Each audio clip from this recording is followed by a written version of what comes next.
So welcome everyone. Welcome to this workshop. I'm so excited for you to be here. I'm so excited if you're watching this replay because this is one of my favorite topics to talk about. So let me share my screen.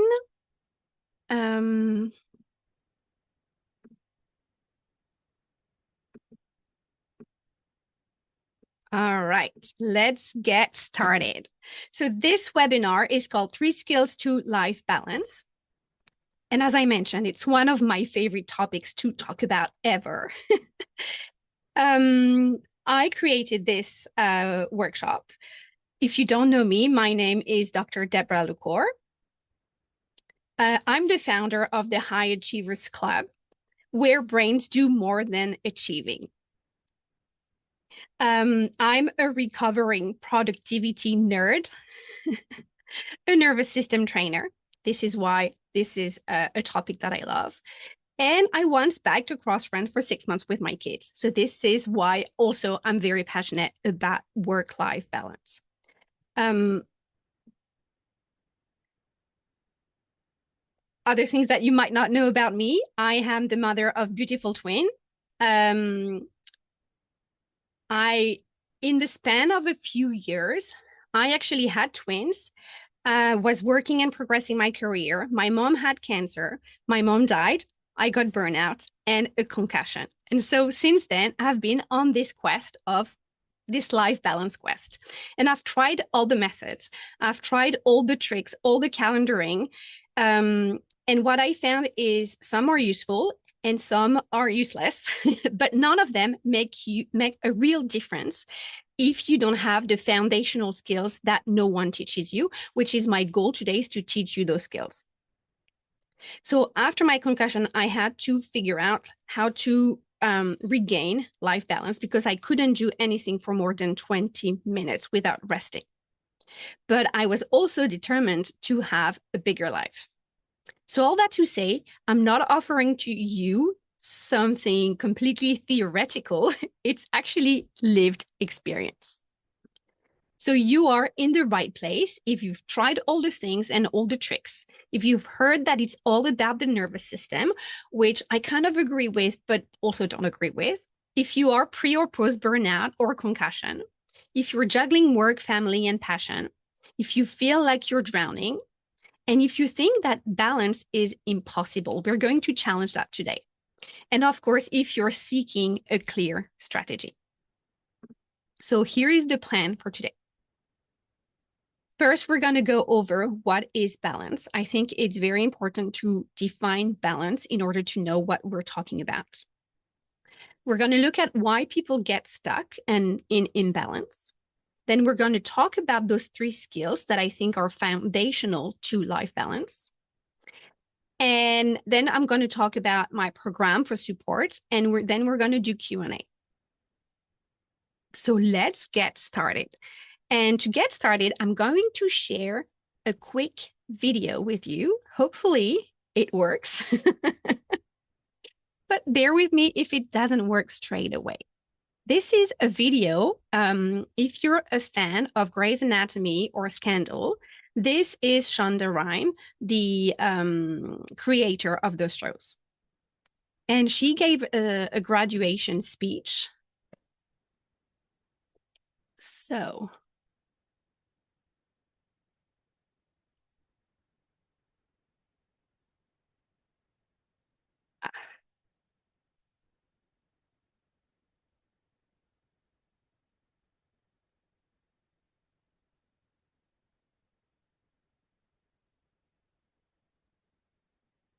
and that does not work. Anyways, she gives a graduation speech, which has been called the myth of women having it all. And she answers the questions that people ask her all the time. How do you have it all? Shonda, how do you do it all? How do you have a career, a family, etc.? And her answer is, I don't. And she says, whenever I'm succeeding at something, I'm ultimately failing at something else. And I think this video, and you'll have the link in the replay, is very interesting, but I think it's often misinterpreted because people hear that you can't have it all, that you can't have balance. But what I'm hearing from this video is that you can have it all if you're not trying to do it perfectly. And that's essentially what she says, but sometimes gets lost in her message. Because if you zoom out, Shonda does have what many people call having it all. She's got a career, motherhood, influence, money, impact. She just doesn't have it all at once, all perfectly, and all without trade-off.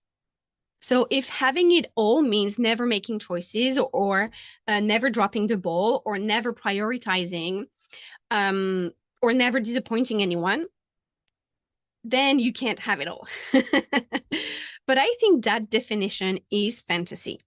So that's why I want to start with the definition of balance, right? Most people think of balance as something we achieve, like a destination or a final state.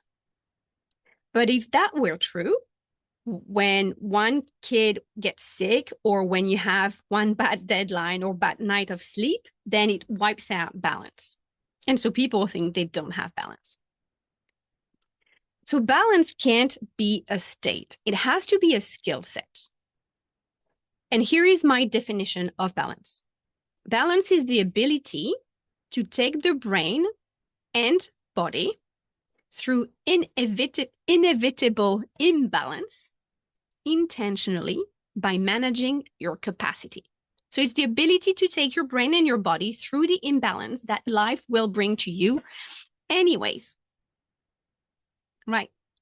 So instead of thinking of balance like this, I want you to think of balance like this.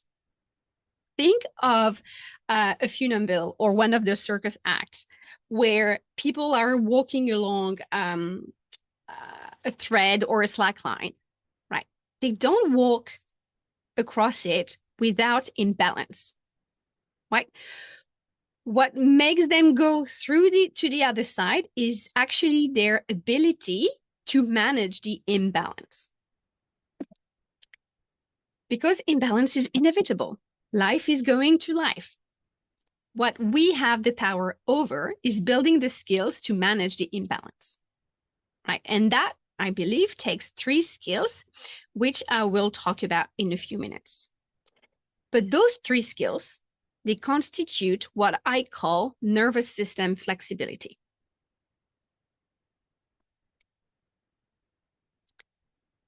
The opposite is nervous system stiffness, right? And this is what I see out in the world. People being stuck in one state or a very narrow range of states, not feeling alive. And generally, what people want is less stress to avoid burnout, more ease to save time and energy, and more energy to move forward and stop feeling stuck and actually feel more alive. Right? And I'm sure this is what you want too.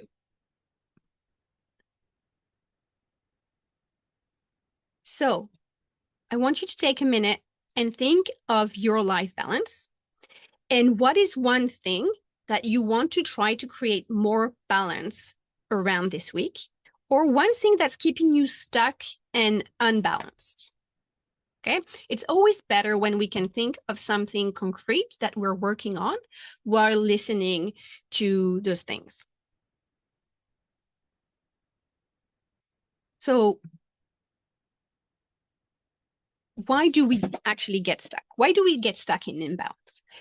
What I'm noticing is that the easier life gets, and I say easier in quotes because it is easier because of in terms of technological advances. But the more technological advances, the increase the demand and the stimuli on us, right? And so people feel both overwhelmed by the demands and the stimuli and stuck. Like they have a good life, but they don't actually feel it. They kind of feel numb. And so what people typically try is they either try to step back, right? Because they don't think that they can have the career and the life balance, or they go on a quest to get better, right? They're looking at like, what more can I add? Can I have a better calendar or better routine, et cetera, et cetera. This is very much black and white thinking, right? I have to give up something in order to have life balance. The reason that doesn't work is because when you step back, you end up living with unfulfilled ambition, which ultimately feels not great, feels really bad, right? And when you're constantly trying to add things to create your life balance, you might end up in burnout. So it hasn't worked because the problem is not that your life is too complicated and you need to simplify it, although it is a totally acceptable strategy, right? It is because of those two things. And so the default process that I see people going through is getting stuck in this loop of stress, which I call nervous system stiffness, where there is a stressor. Okay, so a stressor is something outside of you that creates a stress response, right? Or it could be something inside of you, but it creates a stress response. Okay, so there's a stressor, it's creating a stress response. And then you start thinking that you shouldn't be stressed. And then when they start thinking that they shouldn't be stressed, this becomes a stressor, which creates more stress. And then people get stuck in this loop. And that is what keeps you up at night, keeps your mind racing at night. That's what also wakes you up because you keep remembering something. That's what keeps you from being present with your kids when you actually are with them, doing the life balance thing. And that increases the illusion that you don't have balance. That is also what is keeping you in an unfulfilling career, right? Because you feel unsafe otherwise. And that is this loop as well. And this nervous system stiffness is what eventually might lead you to burnout. So what I want for you is nervous system flexibility, right? It's the opposite of nervous system stiffness. And that is the foundation of balance. This is what I believe is required for any other strategy to work. Before we do any calendaring, before we do any routine, before we do any other work, this is the work to do. And while I usually love a practical workshop, my webinars tend to be workshops where we, work on a decision or learn to solve one small problem. This webinar I called a masterclass because today I felt compelled to give you a masterclass because I think this is the piece of awareness and of understanding that can shift a lot without having to actually do much, right? It is the awareness that is required for you to take actions that are going to make change.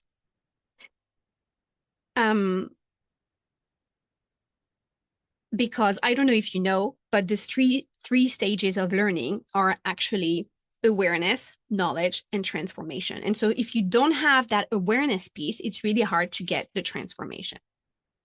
So let's get into it. What are those three skills that I keep hinting about?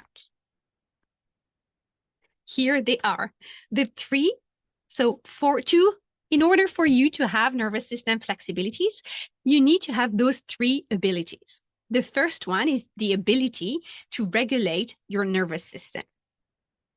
The second one is your ability to have emotional range. And the third skill is having the ability to have cognitive steering, to manage your mind. So now I'm going to go into a little bit more detail for each of the skills.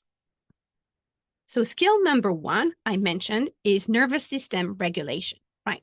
It has kind of two aspects that are almost the same things, but there's two different ways to talk about it.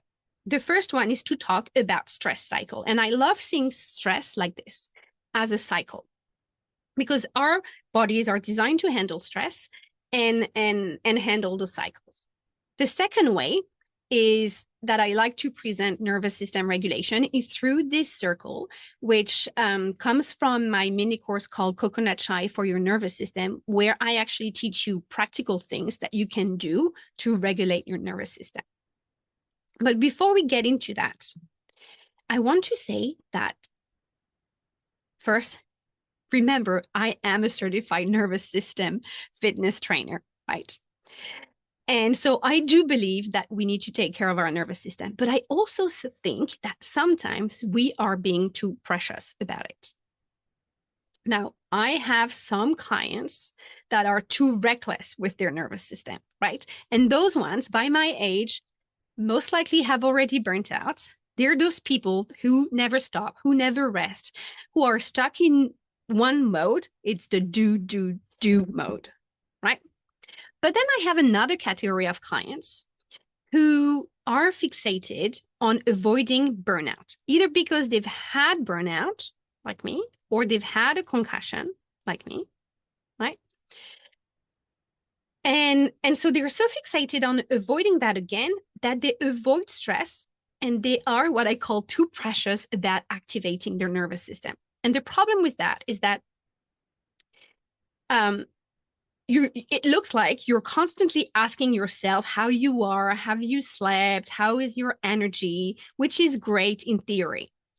But when you are too precious about it, you are not building your capacity to handle stress, or you're not building your capacity to handle activation, right? When you're focused on avoiding it, you can be growing your capacity to handle it, right? So the problem is actually not the stress, it's our ability to handle it fully, right? Our bodies are designed to handle stress. And our bodies still recognize stress and starts those stress cycles that I'm going to talk about right after, right? But we've lost the ability to close the cycle. We've lost the ability to handle the stress. It's like thinking, and that's why I put this picture up here, that a 20 kg dumbbell is too heavy. Of course, like if you never go to the gym and you try to lift a 20 kg dumbbell, it's going to be too heavy. First is thinking that you haven't developed the muscles to lift it, right? The 20 kg dumbbell is not inherently too heavy. You haven't developed the muscles to lift it. So stress is the 20 kg dumbbell, and you just need to develop the muscles to lift it. So now, what was I talking about closing the stress cycle? So when our bodies function normally, when stress appears, the body's stress response is on, right? And then our body looks whether the stressor is handled. So let's say there's a lion, okay? It activates our stress response. Is the lion still here? Okay, then we need to complete the stress cycle. We need to run away from the lion, okay? And once this is complete, the body rests and recovers, right? This system is on. And it's on until the next stressor appears, okay? That is what closing the stress cycle means. What actually happens in our society now is the stressor appears, the body's stress response is on, the stressor remains, whether physically or mentally. There's no completion of the stress cycle, and so it doesn't go into the rest state that it's designed to go back into. So if, like me, you're a scientist and you like a good graph, this looks like this. A good stress cycle, you've got the stress, the answer to the stress, right? And then you deactivate and you come back to baseline. When you keep having stress cycle loop that are open and not closed, it looks like this. And this is what we call chronic stress, and which leads to burnout. Now, I said there's another way to look at it through this circle here. And I'm not going to go into the detail of this because this is covered in my other mini course. But I also talk about up-regulating and down-regulating. So when your nervous system is activated and the stress cycle is open, most likely you're up-regulated and you need to down-regulate to close the cycle, right? But this is not the only situation where you need to have nervous system flexibility. And here is what I mean.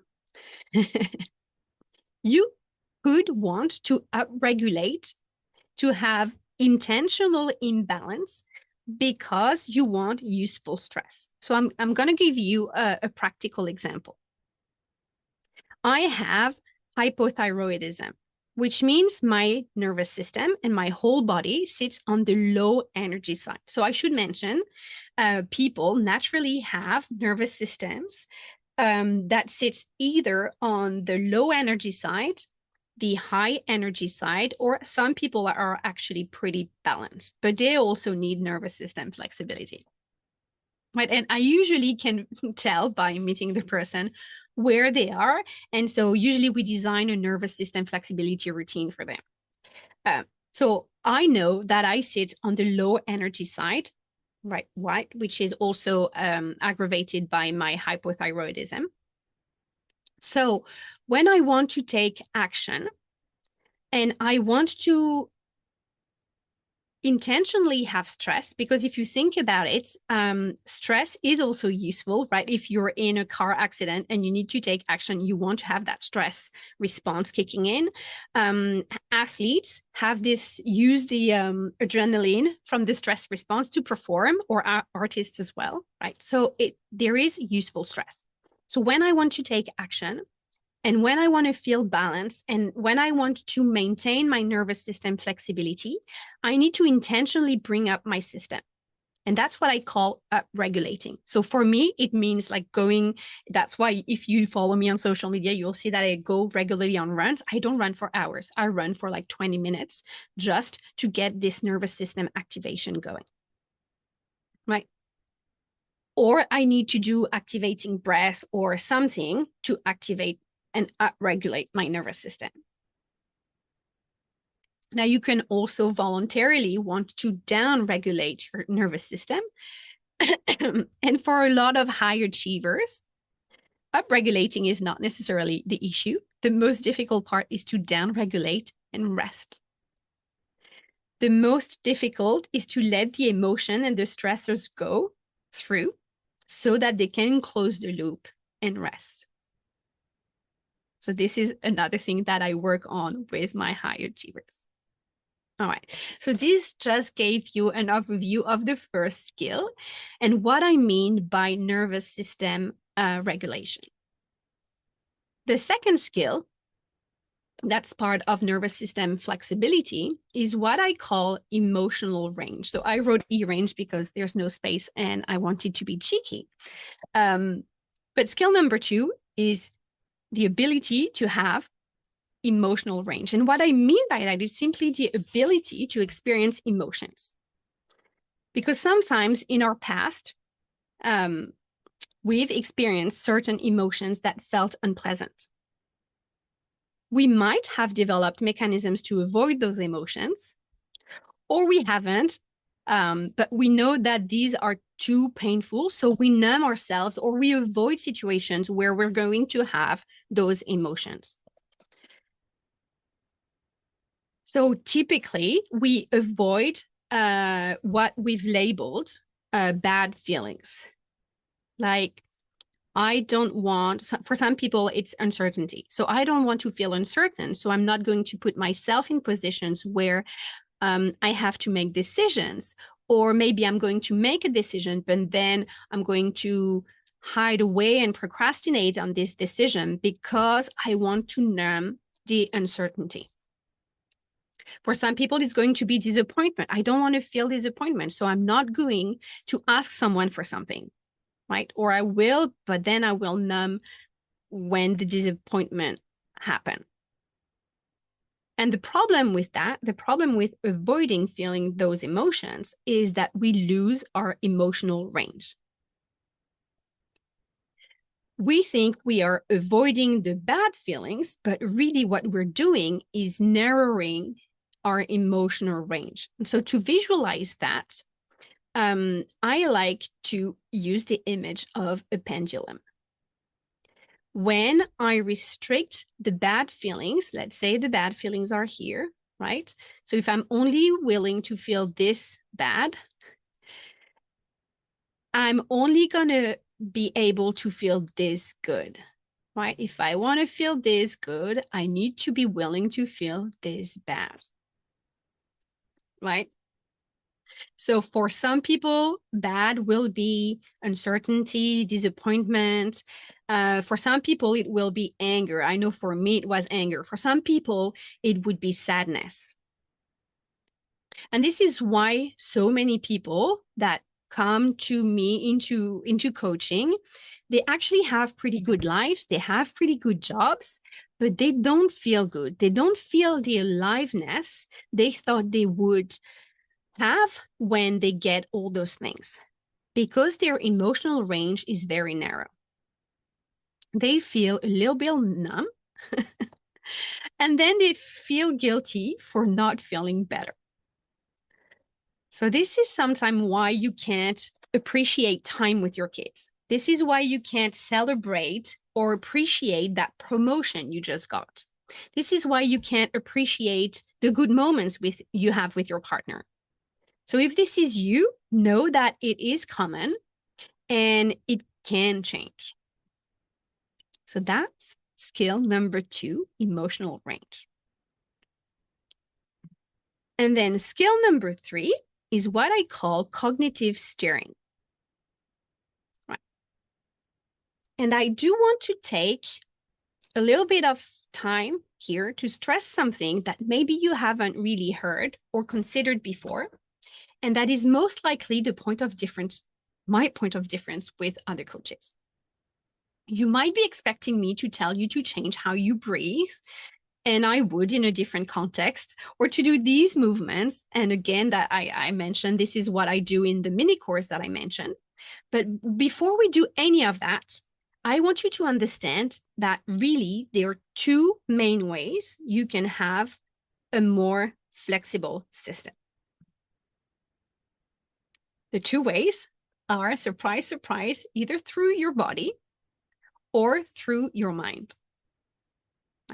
You might have heard, if you're interested in nervous system regulation at all, or if you follow any coach that does somatic training or nervous system training, you might have heard that 80% of our nervous system is afferent, meaning signals go from our bodies to our brain.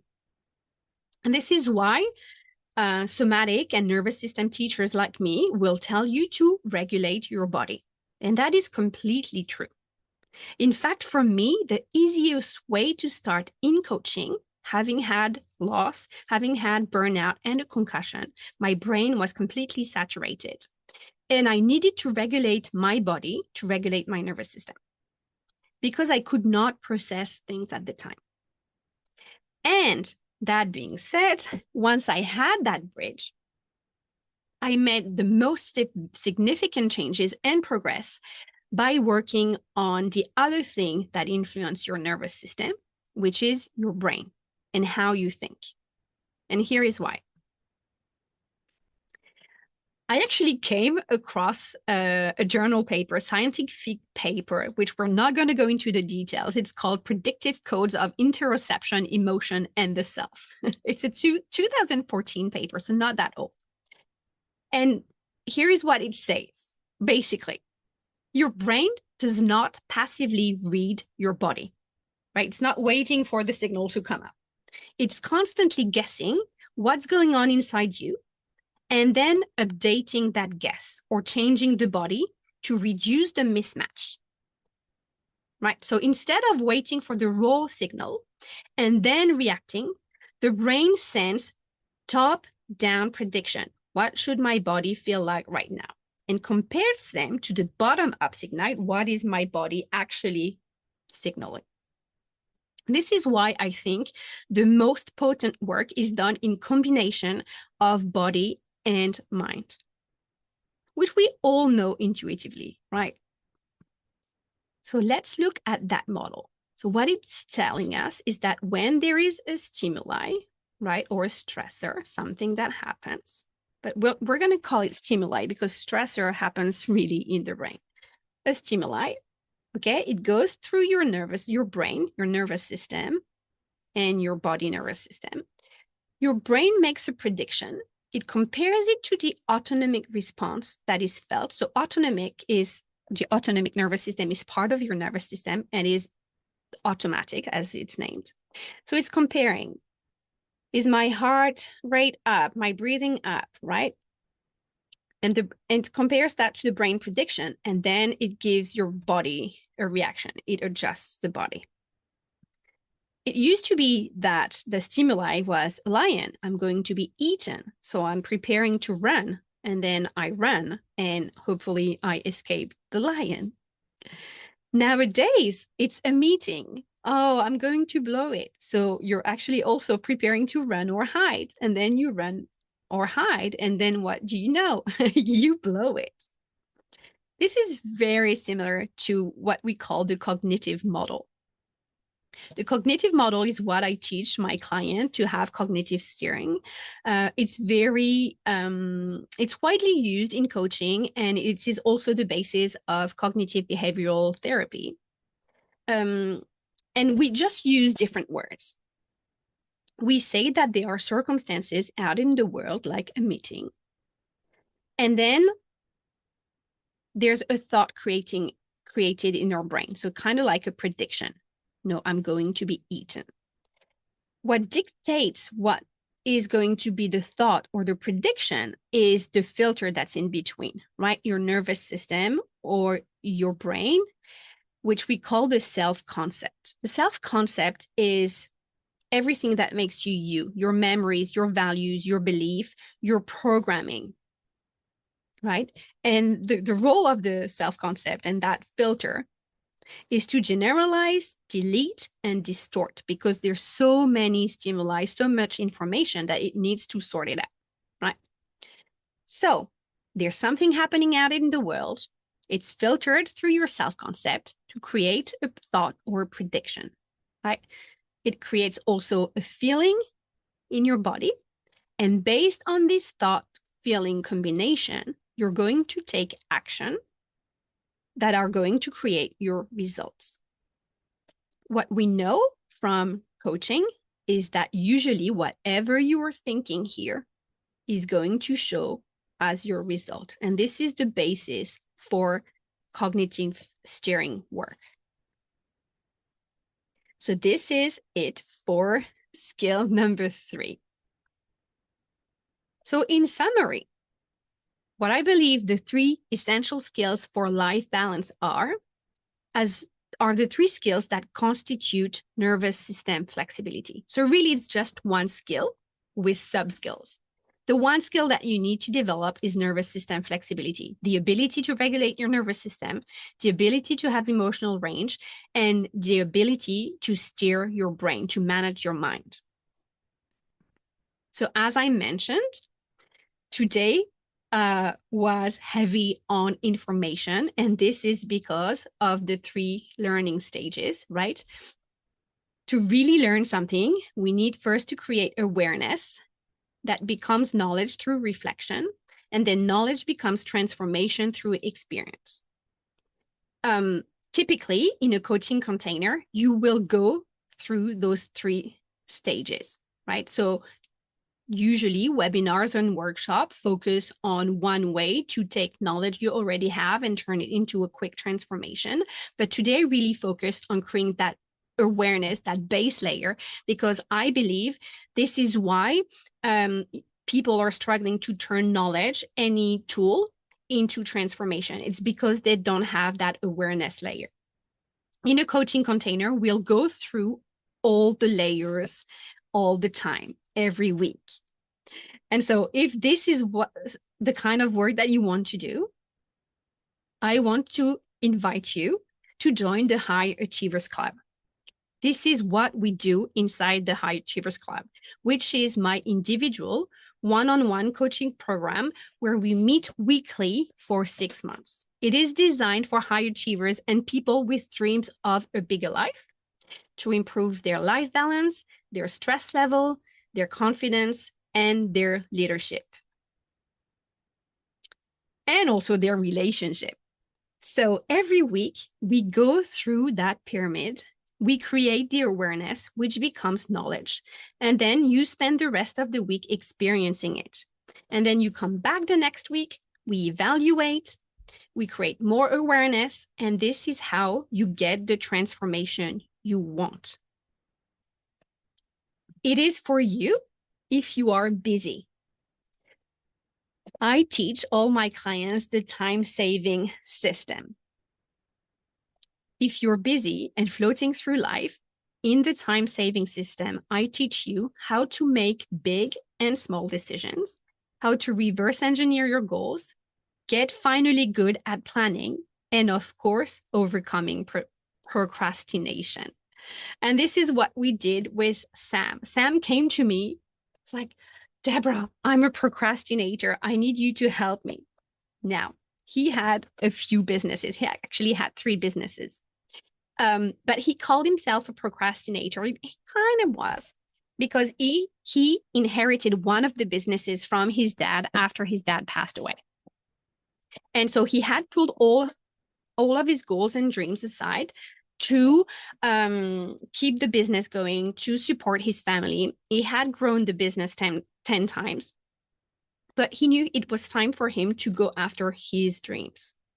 And he was procrastinating on doing the things that would allow him to step away from the business, put the business on autopilot, if you will, and actually go after what he wanted to do. So with him, we did work on time management.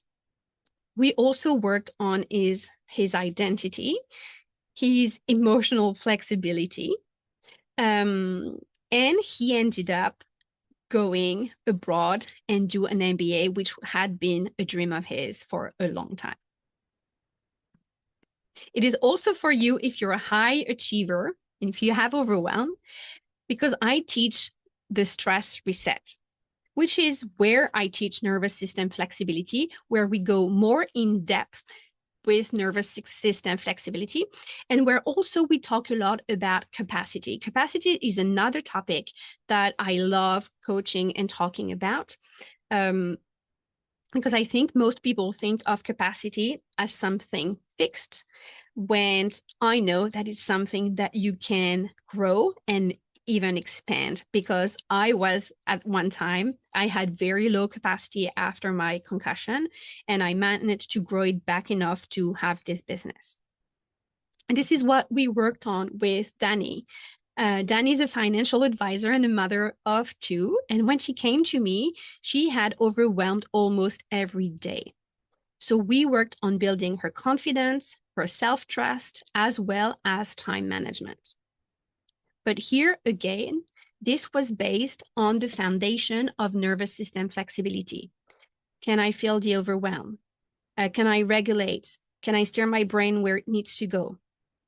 And she ended up having her drowning feelings, that's what she called overwhelm, only twice in 6 months. She gained in confidence and thus leadership, and she negotiated a higher commission for herself.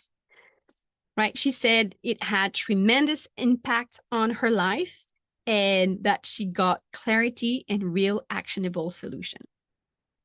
It's also for you if you need confidence, because I teach the imposter syndrome solution, and we grow that confidence without you feeling arrogant, but by communicating clearly, regulating your nervous system, choosing your emotions, and developing a fail-proof mindset. And this is what we worked on with Claire. Claire is a scientist and a mother. She came to me after burnout, after she had gone through one of her goals. She had gone after a fellowship that she didn't get. And when she didn't get it, she realized she was really in burnout, but she didn't want to let go of that goal. She actually wanted to go after it again without the burnout. So this is exactly what we did.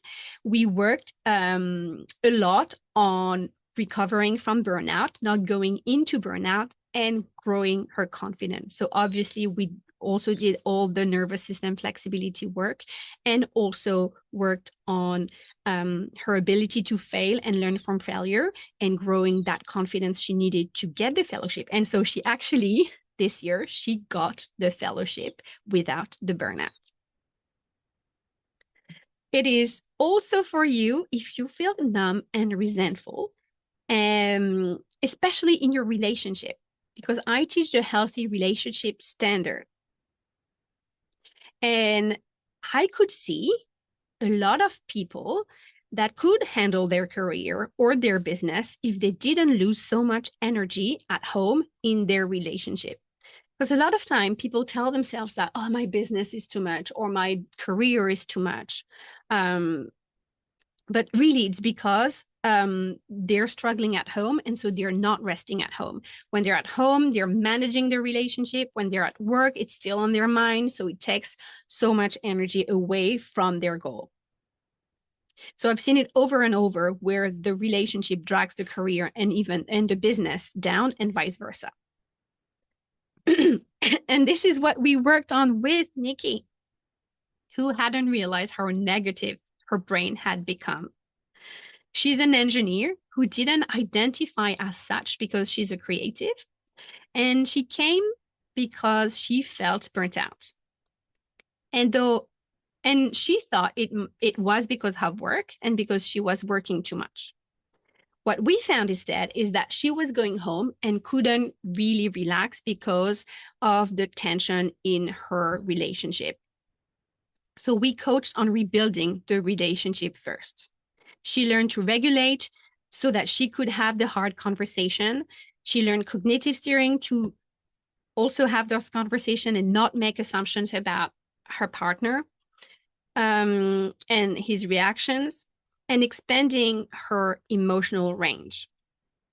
And so she ended up doubling down on her creative side, going back to music, to dancing, and all of the things, gaining in confidence in her leadership role at work, and obtained raises for all her team members. Right? So if this is you, I want to invite you to join the High Achievers Club. Just to clarify, it is an individual coaching program and it is tailored coaching. We don't necessarily do all 4 pillars. We pick whichever one is most present for you to get to your goal.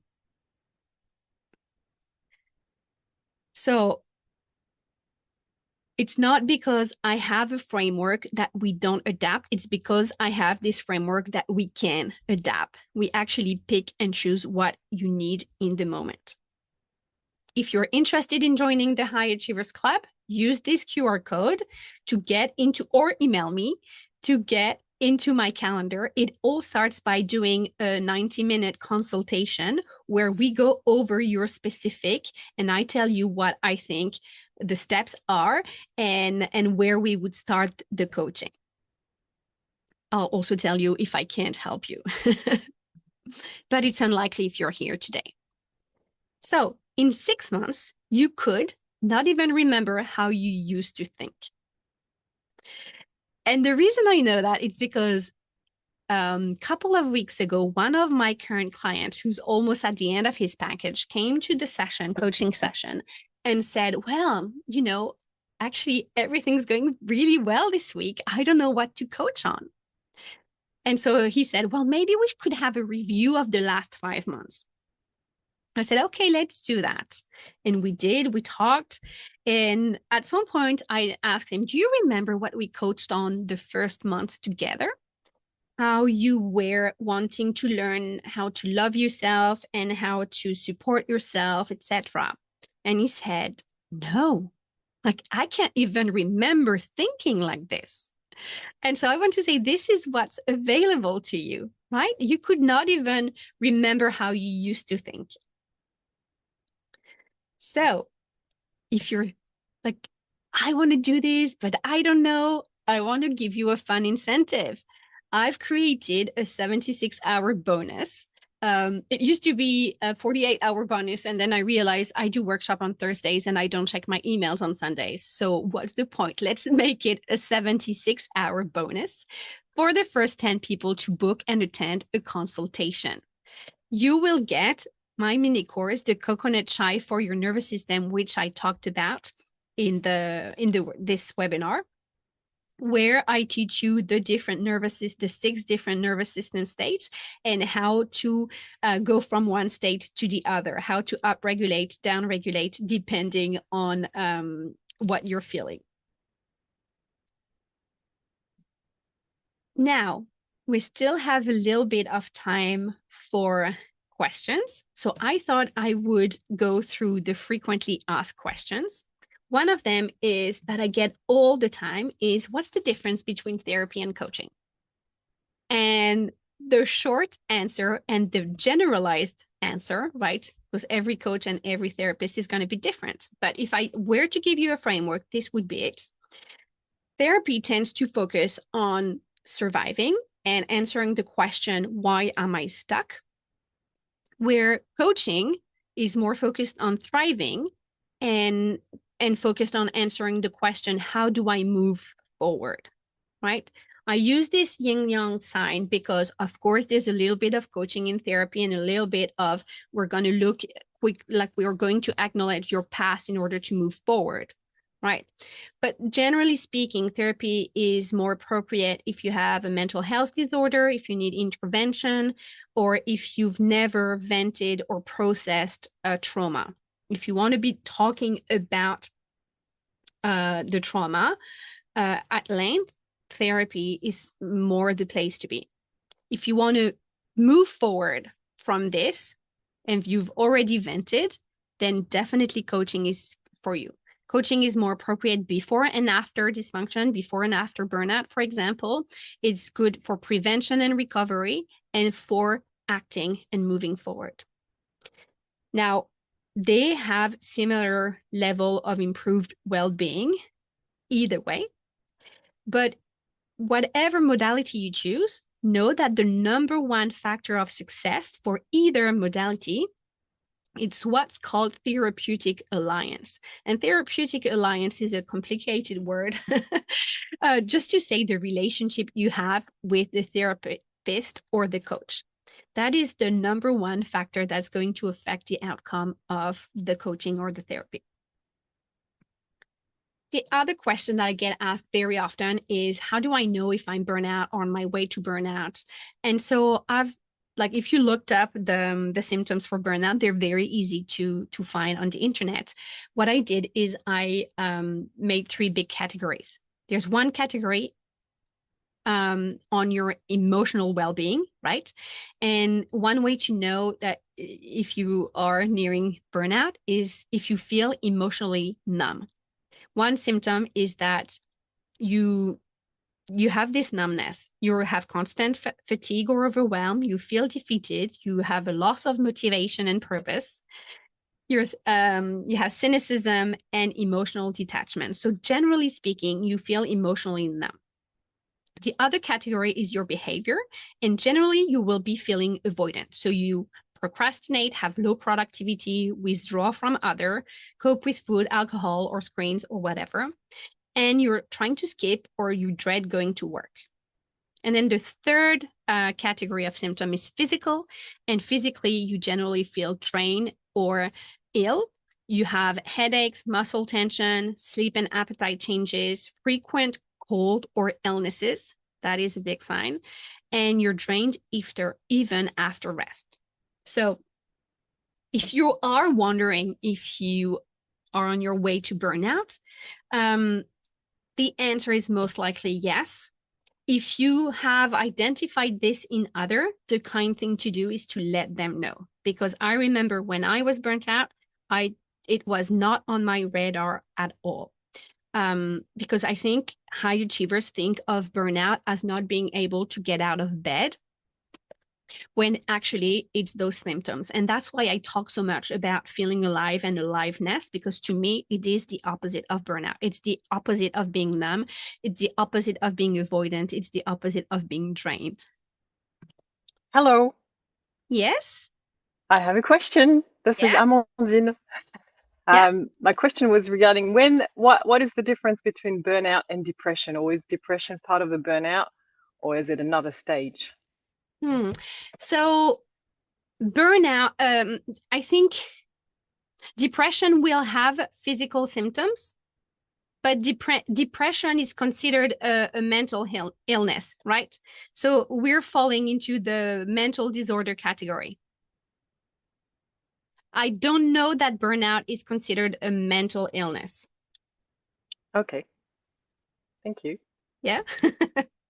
Yeah. um, so what is coaching?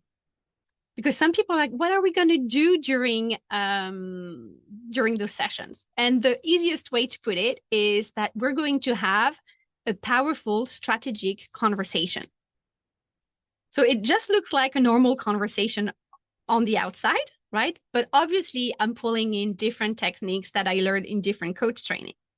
But the goal is to navigate your mind, to make powerful decisions, to hold up your dreams, for you to take actions, and as I mentioned, for you to feel alive. And then the last frequently asked question I get is, can we coach for less time? Because I say the High Achievers Club is for 6 months.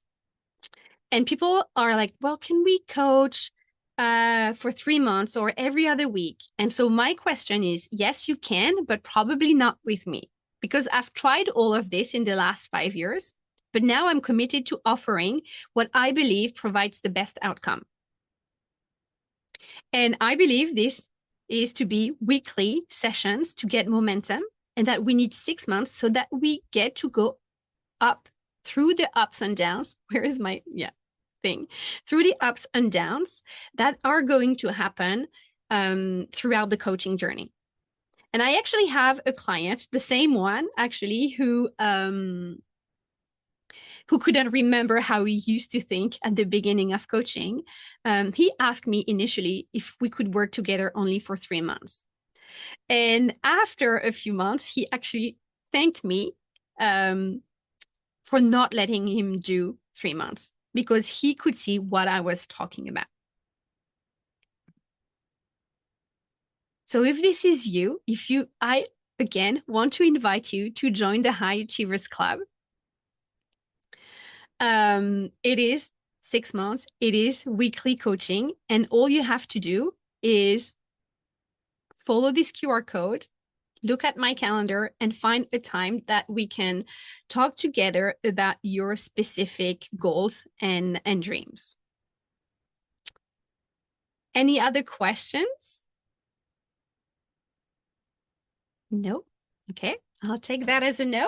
So thank you very much for coming to the webinar today. If you do have any questions after or watching the replay, feel free to email me at hello.deborahlecour@gmail.com.